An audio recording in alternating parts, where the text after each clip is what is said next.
मुअज़्ज़िज़ साफ़ी हज़रात, आप लोगों को याद होगा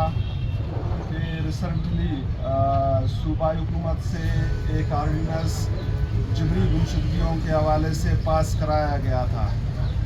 जिसके बाद बलूचिस्तान का वज़ीर आला सरफराज बुगटी बड़े फ़ख्र से बड़े फ़ख्रिया अंदाज से वो कह रहा था कि जबरी गुमशुदगियों का मसला अब हल होगा, जिसको हिरासत में लिया जाएगा उसको मजिस्ट्रेट के सामने पेश किया जाएगा और उसके ख़ानदान को उसके हवाले से मालूमात फराहम किया जाएगा। और एक बोर्ड तश्कील दिया गया है जो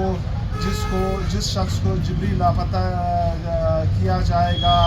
और वो जिस मुल्की इदारे की हिरासत में होगा,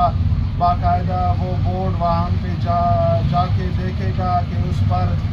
उसके साथ किस तरह रवैया इख्तियार किया जा रहा है। लेकिन अफसोस से कहना पड़ रहा है, जिस तरह मेरी बहन ने कहा कि उसके भाई सगीर अहमद और उसके कज़न जंगियान को 11 जून को जबरी लापता किया गया है और आर्डिनेंस पास होने के बाद इन दोनों नौजवानों को जबरी तौर पर लापता किया गया है। तो मैं बलूचिस्तान के वज़ीर आला सरफराज बुगटी से पूछना चाहता हूँ कि आपने असम्बली के फ्लोर पर फ़ख्रिया अंदाज में कहा था कि जबरी गुमशुदगियों का मसला हल होगा, तो आप हमें बताएं कि सगीर अहमद जंगियान को आपके आर्डिनेंस पास होने के बाद उठाया गया है, आज तक उनको न किसी मजिस्ट्रेट के सामने पेश किया गया है और न ही उनके ख़ानदान को मालूमात फराहम किया जा रहा है। और आपके आर्डिनेंस पास होने के बाद एक बलोच तलबा माजबीन जिसको यहाँ सिविल हॉस्पिटल से जबरी तौर पर लापता किया गया, जो बलूचिस्तान यूनिवर्सिटी का तलबा है, और इसके अलावा मैं आपके इल्म में लाना चाहता हूँ कि आपके आर्डिनेंस पास होने के बाद बलूचिस्तान में तकरीबन 100 के करीब जबरी गुमशुदगियाँ किया गया है, लेकिन उसके बावजूद भी आज तक उनमें से एक को बकौल आपके जिस तरह आपने दावा किया कि जिसको भी मुल्की इदारे हिरासत में लेंगे उनको किसी मजिस्ट्रेट के सामने पेश किया जाएगा, तो आज तक एक भी जबरी लापता अफराद को किसी अदालत के सामने पेश नहीं किया गया। इसी वजह से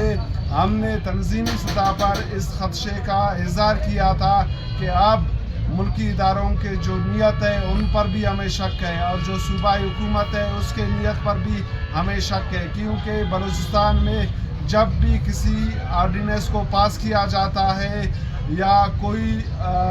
हुकूमती सतह पर ये कहता है कि बलूचिस्तान के साथ जुल्म और जबर हुआ है, उसके बाद हम ये समझते हैं, अहले बलूचिस्तान ये समझता है, बलोच कौम ये समझता है कि उसके बाद जो रियासती इदारों के मावरा आइन इक़दामात है उनको कानूनी तहफ़्फ़ुज़ फराहम किया जाता है और उसके बाद मुल्की इदारे मुल्की सलामती के नाम पर उस आर्डिनेंस को जवाज़ बना के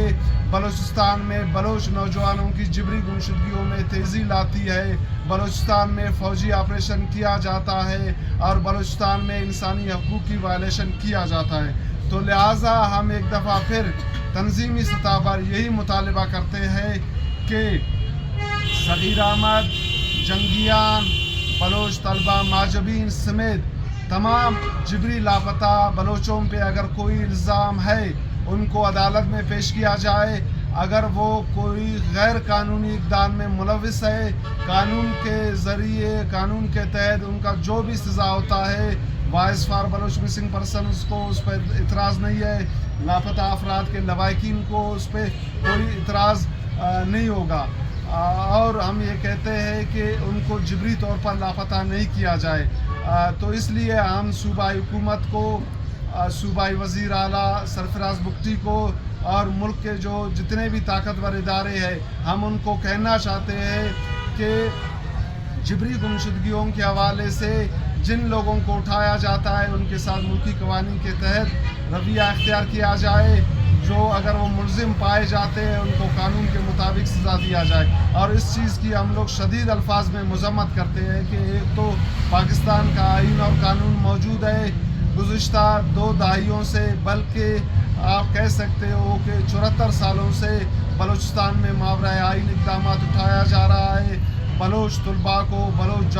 دانشوروں کو اور ان لوگوں کو چن چن کے جبری طور پر لاپتہ کیا جا رہا ہے جو بلوچستان کے اجتماعی مفادات کے حوالے سے بولتے ہیں، جو ریاستی اداروں کے ماورائے آئین اقدامات کے خلاف بولتے ہیں. تو لہٰذا ہم ان کو کہنا چاہتے ہیں کہ ملک کا آئین اور قانون